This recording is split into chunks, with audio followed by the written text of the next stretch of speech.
Hello, ഞാൻ അങ്ങനെ തിരിച്ചു വീട്ടിൽ വന്നു. എനിക്ക് ഒരുമാതിരി കുറഞ്ഞു. പിന്നെ വീട്ടിൽ വന്ന് ഡോക്ടർ പറഞ്ഞു കുഴപ്പമില്ല, ഒരു 3-4 ദിവസത്തേനെ കുറച്ചൊന്ന് സൂക്ഷിക്കണമെന്ന് പറഞ്ഞിട്ടുണ്ട്. അത് സാരമില്ല, അതൊക്കെ ഞാനങ്ങ് സൂക്ഷിച്ചോളാം. പിന്നെ ഇവൻ്റെ ഒരു കാര്യമേ ഉള്ളൂ, ഇവനെ കൊണ്ടുള്ളൊരു ചെറിയ ചെറിയ പ്രശ്നങ്ങൾ ഇവൻ്റെ കൂടെ നിൽക്കുന്നതിൻ്റെ ഇതേ ഉള്ളൂ. അല്ല, എനിക്ക് കുഴപ്പമൊന്നുമില്ല. പിന്നെ നിങ്ങളുടെ എല്ലാവരുടെയും പ്രാർത്ഥന ഉണ്ടായിരുന്നു, എനിക്ക് നല്ലപോലെ മനസ്സിലായി. വീട്ടിൽ വന്ന് മറ്റേ ഫോൺ ഓഫായി കിടക്കുമായിരുന്നു, അത് ദൈവം കുത്തിയിട്ടു. അത് ഓണാക്കി നോക്കിയപ്പോഴത്തേനും ഒരു 1000കണക്കിനല്ല കോളും മെസ്സേജും വന്നേക്കുന്നത്. അതൊക്കെ കണ്ടപ്പോൾ എനിക്ക് സങ്കടമാണോ സന്തോഷമാണോ എനിക്ക് പറയാൻ പറ്റത്തില്ലായിരുന്നു. സത്യം ഭയങ്കര. എന്നെ ഇത്ര ആൾക്കാർ സ്നേഹിക്കുന്നുണ്ടല്ലോ, ഇത്ര ആൾക്കാർ എന്നെ വിളിക്കുന്നുണ്ടല്ലോ. എൻ്റെ സ്വന്തം ആൾക്കാർ, അതായത് എൻ്റെ രക്തബന്ധം അല്ല, എന്നെ ഉള്ളവർ പോലും എന്നെ ഇതുപോലെ ഇത്ര നേരം വിളിച്ചിട്ടില്ല. പക്ഷേ എനിക്ക് അങ്ങ് ഭയങ്കര ഒരു എന്നെ അറിയാൻ വയ്യ. അതായത് എനിക്ക് ആരെയും അറിയത്തില്ലല്ലോ, ഈ ഫോണിൽ അറിവില്ലല്ലോ. എന്നിട്ട് പോലും ഇപ്പോൾ ഫോൺ എടുത്ത് നോക്കിയിട്ട് ദൈവം പറയും, അമ്മയെ കണ്ടോമേ ഫുള്ളും കോള് കിടക്കുക.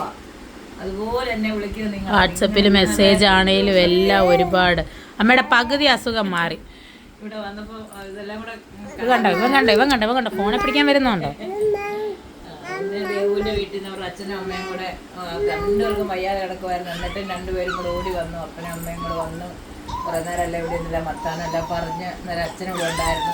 അവർക്ക് ചക്ക തിന്നണമെന്ന് പറഞ്ഞ് ആഗ്രഹം പറഞ്ഞുകൊണ്ട് അച്ഛൻ അപ്പുറത്ത് ഒരു ചക്കയൊക്കെ പറിച്ച് അവർക്കും അതൊക്കെ കൊടുത്തു വിട്ടു. അതൊക്കെ ഞങ്ങളുടെ സന്തോഷം. അവർക്കിപ്പോൾ ഞങ്ങൾക്ക് അവരുള്ള രീതിയിലല്ലേ ഉള്ളൂ, വേറെ ഇതില്ല.